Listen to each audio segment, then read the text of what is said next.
Hi, everyone. Thanks for joining and welcome to Gowling WLG's virtual session on ESG considerations in the mining sector. My name is Tara Amiri. I'm a partner in the business law group at Gowling WLG in Vancouver, practicing corporate and securities law. Today, I'm delighted to present a panel discussion with Mr. John Lewin, CEO of K92 Mining, Mr. Paulo Misk, President and CEO of Largo Resources, and Ms. Linda Hogue, partner at Gowling WLG office in Vancouver. I will introduce them one by one.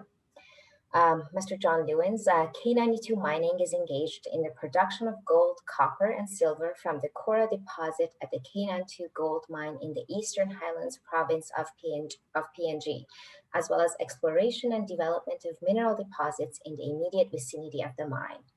Mr. Lewins is a mineral engineer with over 35 years of experience in the mining industry who has worked in Africa, Australia, Asia, North America, and the former Soviet Union. He's currently the Chief Executive Officer of K92 Mining.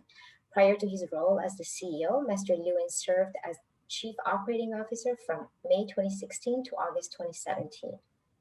Mr. Lewins has successfully managed the development of a number of open pit and underground gold, precious, and base metal mines from feasibility studies through to profitable operations. Mr. Lewins has operated extensively at the corporate level in various roles, from Executive General Manager to Director and Chief Executive Officer with a number of other mining companies, including MIM Holdings, First Dynasty Mines, Platinum Australia, and African Thunder Platinum. Mr. Lewins received his National Diploma for Technicians from Technikon Witwatersrand, South Africa, a Bachelor of Science degree in Mineral Engineering from University of Leeds, England, and a Graduate Diploma in Management from University of Queensland. Mr. Paulo Misk. Largo Resources is a leading vertically integrated producer and supplier of high-quality vanadium. Mr. Misk is an executive with over 35 years of experience in operational management for various large multinational companies, such as AMG Brazil, RHI Magnesia, Anglo American, and Largo Resources across a wide range of specialty commodities, including vanadium oxide, ferrovanadium, niobium oxide, ferroniobium, tantalum oxide, tin, lithium, and other industrial minerals. Mr. Misk is an expert on team building, result orientation, innovative policy implementation, and the fostering of high-performance work culture. His previous experience is marked by the integration of sustainable initiatives throughout entire organizations, which is governed by respect for communities, people, and the environment.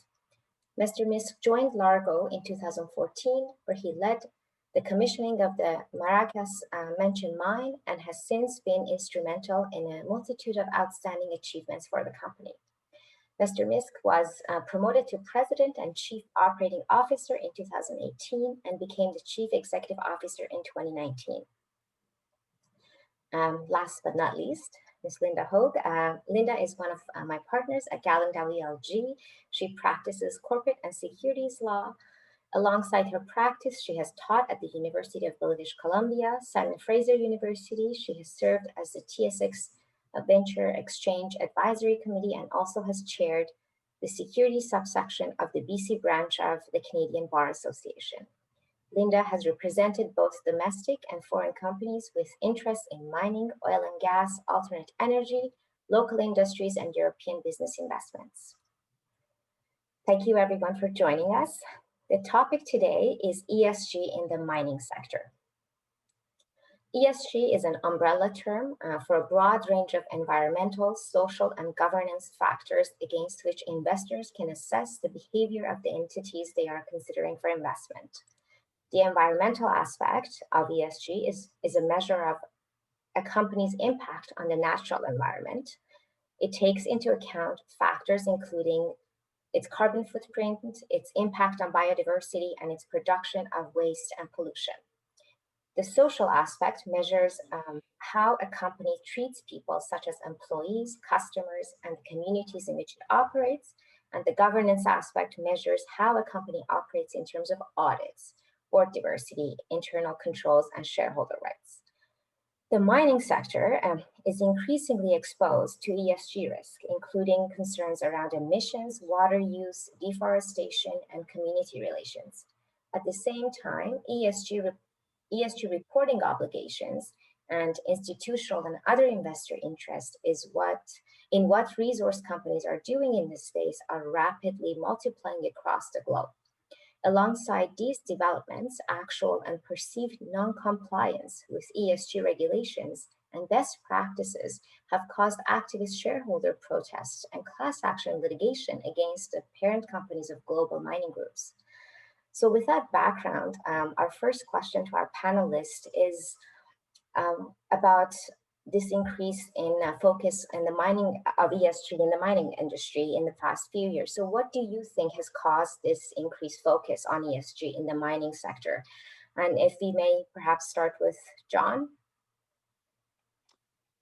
Okay, thanks for that. Good day, everyone, wherever you are in the world. Look, increased focus on ESG, there are really two aspects to it. One is the increasing focus on the elements of ESG by mining companies, which has actually been a very, very long-term trend over many decades. And then you've also got that increase in focus of stakeholders such as investors, shareholders, etc., which is more recent and is manifest in the provision of greater amounts of information, greater transparency, and improved reporting by mining companies. And that in turn has led to more focus on this area by operating companies. So it's a positive reinforcement, if you like. The formal aspect of environmental, the compliance, has probably been around the longest. And although our standards have become increasingly stringent, it's as our knowledge and our technology has improved, it now is something that people want to see far more of. When you look at companies operating in many of the less developed parts of the world, they've long recognized the need for what we call a social license in order to operate.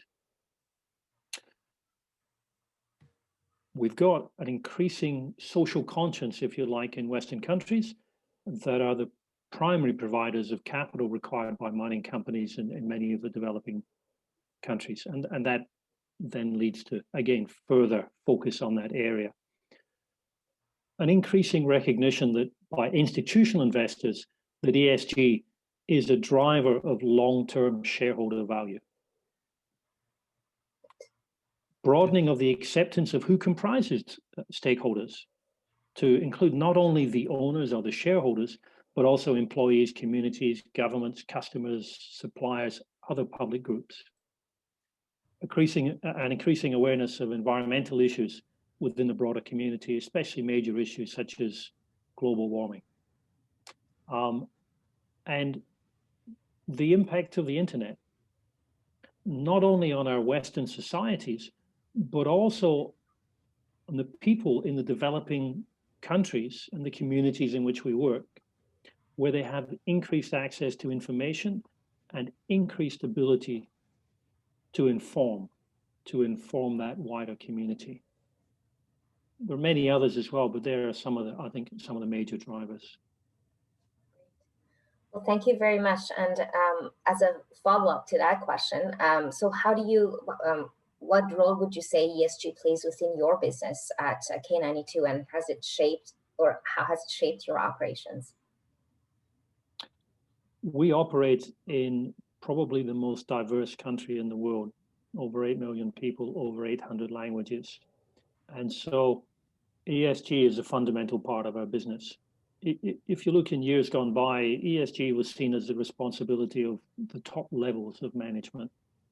Now it permeates all the levels of the operation in our company, and I would say in many, many other companies, especially those who are in developing countries such as PNG.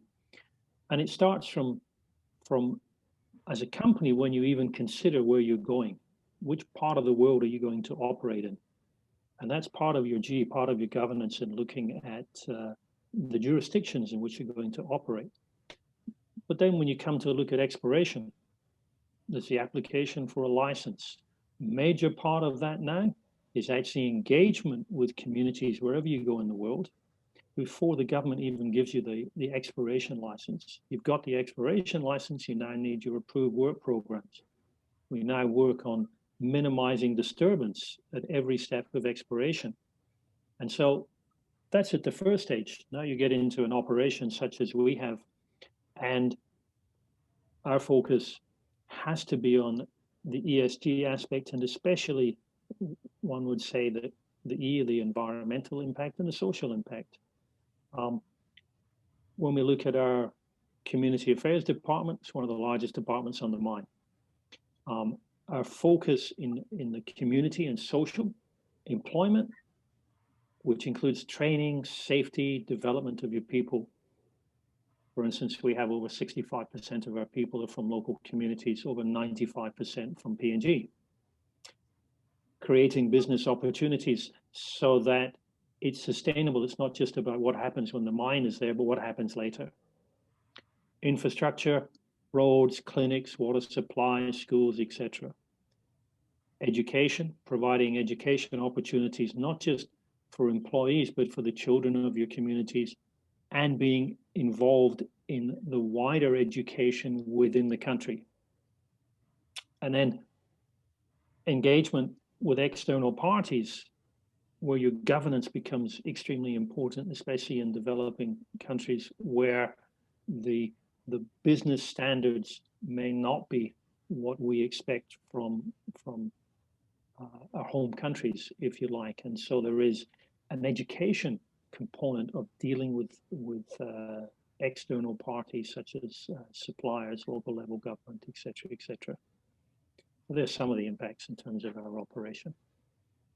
Great, thank you very much. Paulo, would you like to share some thoughts about how it impacts Largo's operations? Thank you very much. I'd like to, I appreciate your invitation to have opportunity to talk with you. The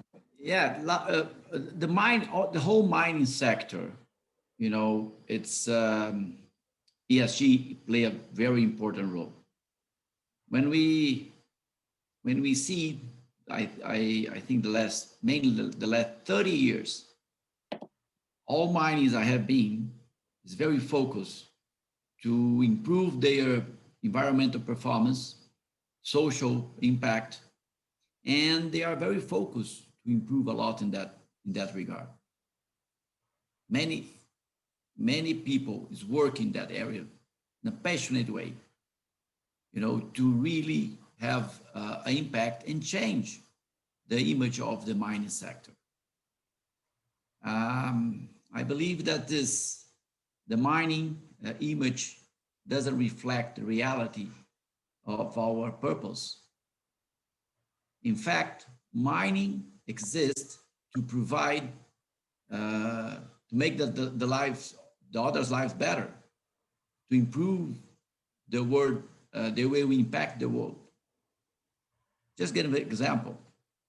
We supply the material to build houses, to build schools, hospitals, roads. We provide raw material as well, fertilizers and limestone to produce food. All the technology development needs raw material for mining. So we need to interact all the society needs and the expectations with the way mining doing their job. And we do the best way as possible. When I look at what we have done at Largo, we have an operation in Maracás, in the middle of Brazil, and we has a proven history of community relations, stakeholder engagement, and excellent social and environmental stewards. Since we arrived in Maracás in 2014, our people have remained our priority, and we truly believe in continues make a difference economically and socially in our local and host communities. We began reporting our results within our annual sustainability reports beginning 2018 and remain committed to constantly improving the way we operate in a sustainable manner. It's important to note that we are not just only extracting our material in an efficient and sustainable manner, but also our product, the vanadium. It's a very important metal to contribute for a lower carbon future. You know, we supply to steel industry. A small portion of vanadium can improve the steel strength by 84%. I'm talking just 1 kilo of vanadium, 1 ton of steel. So if the whole world use the vanadium in the steel, the whole steel chain footprint could be reduced by 40%. So we play a very important role to reduce the carbon emissions. Now we just launched the V-Charge with the vanadium redox flow battery, and it will impact in a much bigger way to the way we're gonna provide a good, make the world greener, cleaner, because we can integrate with the renewable energy, allow all the solar and wind energy production be more efficient and increase its shares in the grid. So we, ESG, I can say, shape our operations 100% since the beginning. Thank you very much. I mean, that's very interesting. You've both mentioned that you've been implementing many ESG measures for many years, yet, as I mentioned before, the mining sector receives a lot of criticism, especially in relation to environmental impact. You know, our next question to our panelists is whether they think this is a justified criticism, or is it that they're just stuck in old archetypes? So perhaps, Linda, would you like to share your thoughts on that one? Thank you, Tara. Yes. And yes, the mining sector does receive the criticism, and it is in my belief that this is caught in old stereotypes and not reflective of today. We know things are never perfect, that's reality, and that real enduring change takes place one step at a time. But mining has moved forward, and we are part of all of the new matters that are coming forward. When we speak to, as Paula mentioned, the new industries, we speak of wind turbines, solar panels, batteries for electric cars, cell phones, computers, even bicycles. All of these are made from the Earth's minerals. And mining is a fundamental part of our economy, both past and future, for our standards of living. And John mentioned as well, before you can begin permitting a mine in this day and age, you need the social license. And to do that, you literally have to set out what is the life of the mine. How will I build the power plants, the transportation, the roads, the railways, the water purification, the schools, the housing, the medical, the hospitals, the employment, the increased standard of living. Even at the end of the term of the mine, you have to establish the reclamation. How will you leave the community in which you exist in a better position with a more sustainable future than when you came? All of these things have to be defined before you can even build a mine. And people need to understand and communicate that. And certainly boards today are being judged and will be held accountable for their preparations and their management of each of these environmental, social, and governance issues. Thank you, Linda. That's very helpful. And we've been hearing a lot about the investor community's focus on ESG. So to focus on that aspect a little bit, in 2019, Larry Fink, BlackRock CEO, published a paper that outlined that ESG would become a standard in financial reporting and a necessity to raise funds. So my next question is about raising funds and your thoughts on how ESG is impacting the ability to raise capital. What are some of the key considerations for investors, and how is the mining sector responding to this? John, if you wouldn't mind starting with that one as well, that would be appreciated. Certainly. Well, I think there's no doubt that it's become more than simply a box that is ticked by investors or institutional investors. And mainly it's institutional investors, I think, that focus on this area at this point in time. It has also become a major element in due diligence of any debt finance. So you want debt finance in this day and age, and the whole ESG aspect will be a major aspect of due diligence. So what people are looking for is quality and transparency of reporting.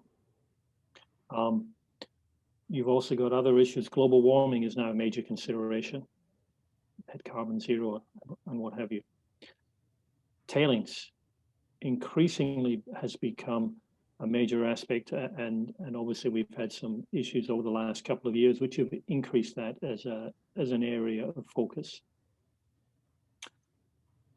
There's an increase in I believe in the focus and awareness of the contribution that is needed to be provided to the host nation, where you're looking at companies such as ours, which are in these developing nations. Not just on those immediately impacted communities, although that is a major aspect of what people are looking at, but also looking at areas such as taxation and royalties and other benefits that are going to the wider community, host nation that you're going into. And there's a recognition that these things have to be there, and that companies actually have to be paying tax, have to be paying royalty in their jurisdictions to ensure the long-term viability of the company in that jurisdiction, and to ensure its license to operate. And so it's not just about how are you going to maximize your return to me as a stakeholder, as an investor, as someone who's providing that equity, that debt.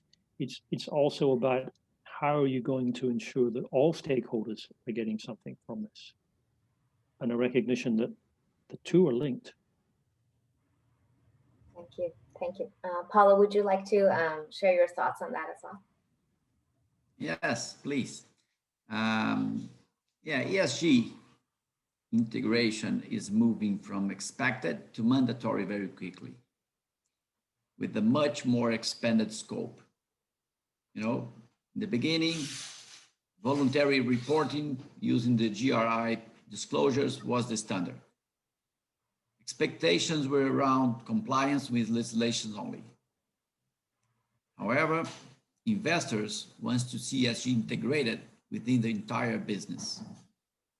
They understand that robust commitment to ESG generates long-term value. European investors are driving the ESG, pushing the due diligence requirement before investing, but this trend expanding to another advanced nations.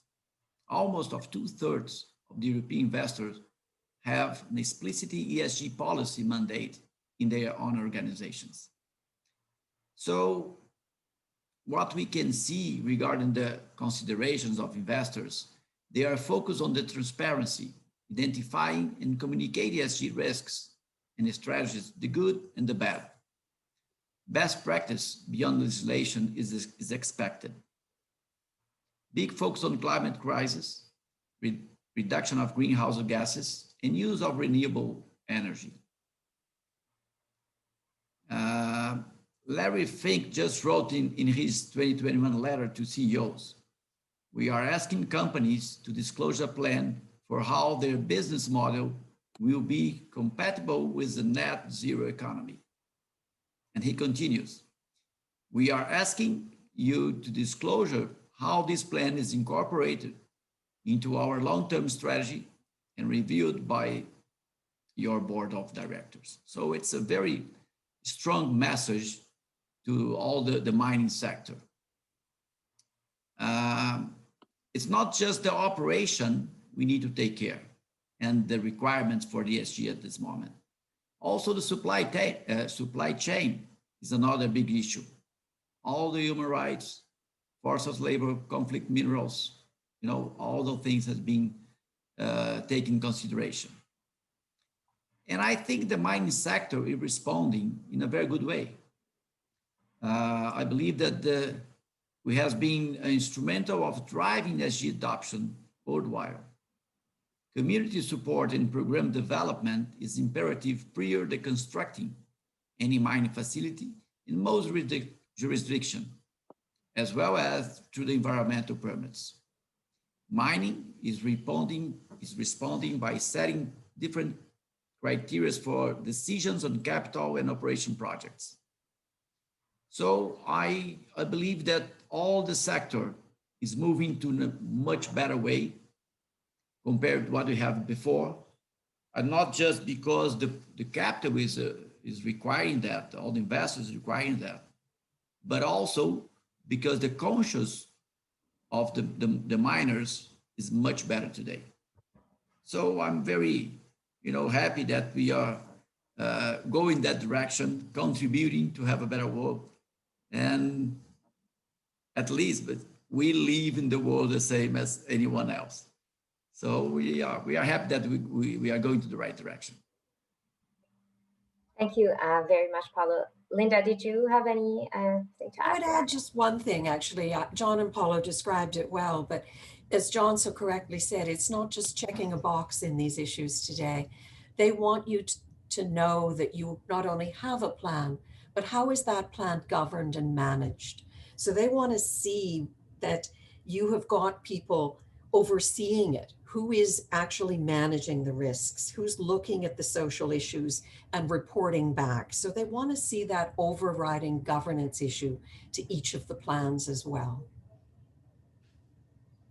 Thank you very much, Linda. Now, no webinar in 2020 or 2021 would be complete without a question on the COVID-19 pandemic. So with that, we're just going to ask a quick question on that. As we've seen over the past year, the COVID-19 pandemic has required operating mining companies to think a lot about how they interact with the communities in which they operate. So our question is about what you have done to minimize the impact of COVID-19 on your employees and the communities in which you operate, and how will these practices impact future operations, or will they impact future operations? Paulo, if maybe you want to start on that one, that would be great. Thank you, Tara. Tara, that's a very, very important point, and it was opportunity for the company become more close to the community. Since the beginning, we take care of all the situations, all the places in our operation be safe and healthy. Our employees are our priority. We need to ensure that they could work in a safe way and without any risk to be contaminated. We did a lot of actions, in the cafeteria, in the transportation. The operation side is not the most critical things because the people doesn't work together. They work apart, taking care of their responsibilities. But we could create a very safe and healthy conditions there. Our employees reported to us that they feel safer at site than in their home or neighbors. But since we prepare all those things and take care of the measures to ensure the safety and healthy conditions at the site, we take a look for the communities. So we took a lot of measures at the community as well. We helped the municipality with people, we donate COVID tests, 6,000. We donate basket food because it's very easy to say, okay, stay at home. If they don't have food to eat, it's very dramatic. So we help them to have food in their homes. We help the truck drivers to have at least what to eat when they arrive at the city, because at the beginning, nobody wants to provide food to them. So we try to treat and respect everyone, every people. So all these measures and programs that we provide in Maracás as well, it make the community closer to the company, and they realize that the company is really concerned about their healthy and it's working in favor. We have one program to produce masks.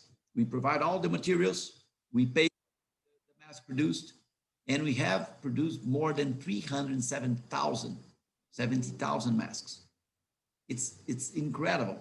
We have just 23,000 people in our city, so we donate for all the surrounding and neighbors cities. So all those things during the COVID, although it's a very sad moment, a lot of people suffer, I think was a situation that we could transform in a positive way among our people, among our communities. And we are still committed to do anything that's necessary to give them to face this situation in the better way possible. So we are very, sad and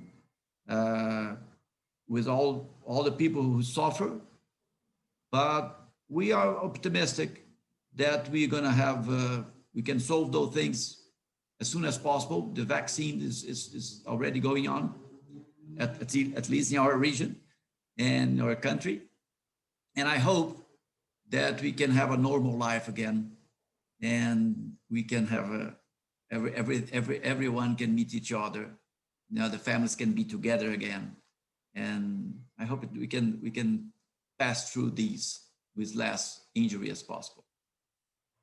Thank you very much. I know Linda also had a lot of experience this year with clients that dealt with this. Linda, did you want to? I'll speak briefly, yes. I had the misfortune at the very beginning of the pandemic of having a client had an outbreak of COVID at their mine site.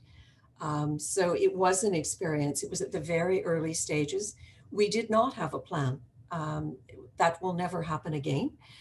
There is a clear plan now, but we went through the stages of shutting down the mine, engaging the government, both federal and local, engaging the medical community and the local community, and building an entire COVID plan. It took building of trust as well between all of those entities to be able to open the mine again. I can thankfully say we have opened and have had another almost 5 months without a single test positive. But having said that, it changed how we deal with things.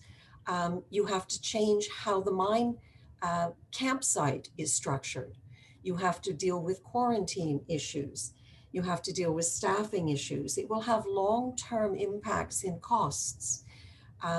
One of the significant ones we're now seeing is that it used to be, we're often in remote communities, as this mine was, that it was generally 2 weeks on and 2 weeks off. With the quarantine requirement and the structure of that, it has become more like 4 weeks to 6 weeks, depending upon your role on and off, and how difficult that is for families.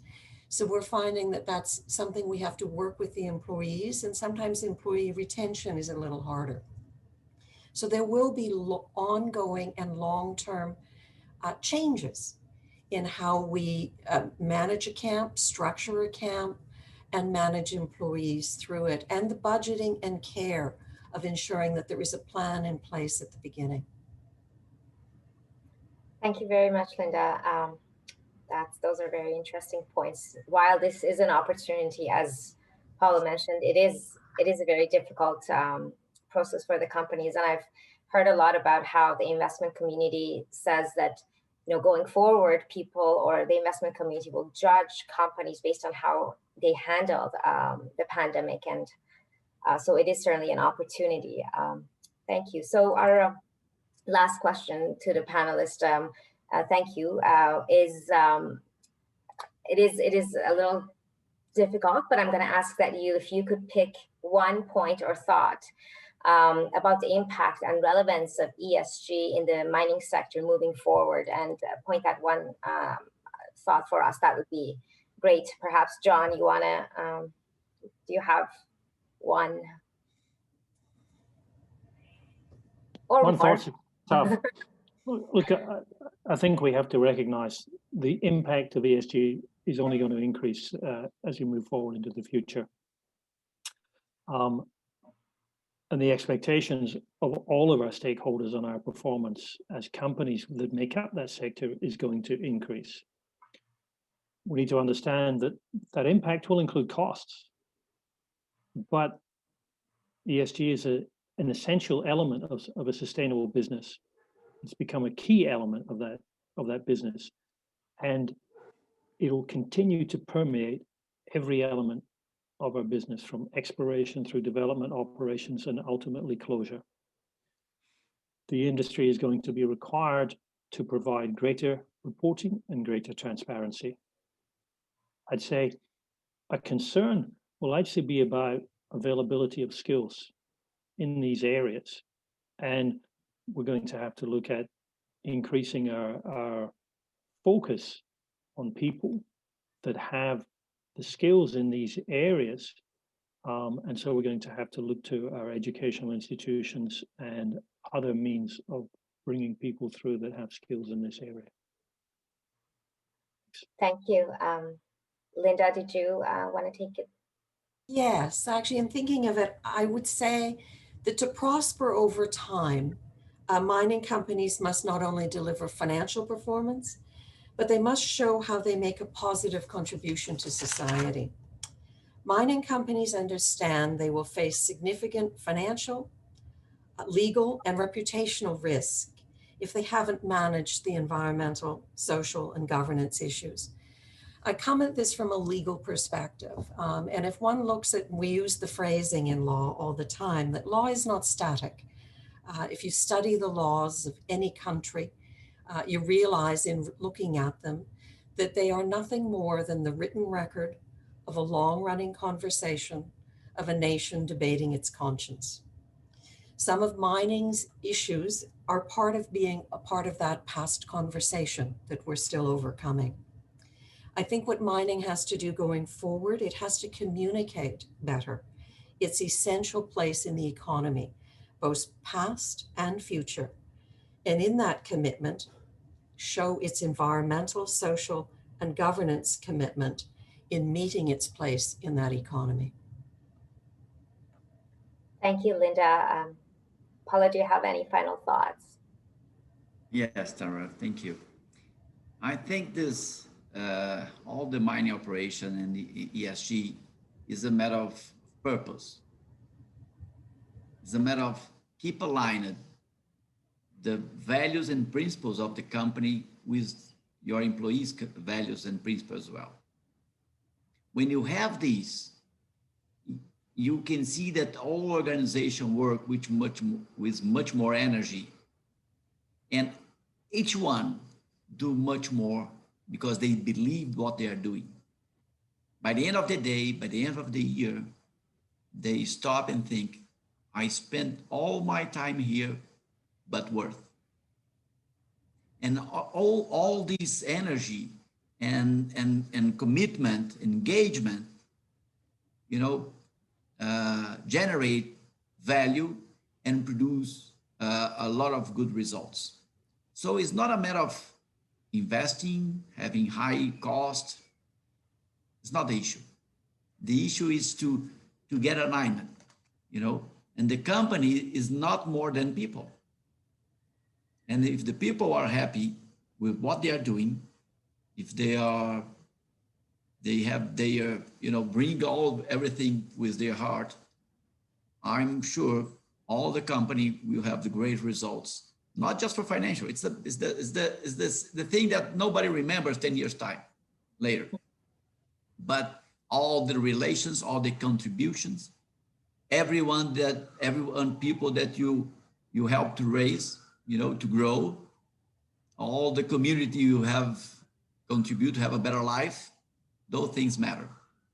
So I really believe that ESG is not something apart. is the part of the essential of our operation, of our purpose. And that way we do business and we run our operation with our people. Well, thank you very much. This concludes our panel. Thank you very much to all of our panelists for taking the time to be a part of this engaging discussion. If you have any questions, we encourage you to reach out to our panelists. You can visit our website, Gowling WLG, for more articles, webinars, and panels on the latest trending topics impacting business today. On behalf of Gowling WLG, we thank you for joining us.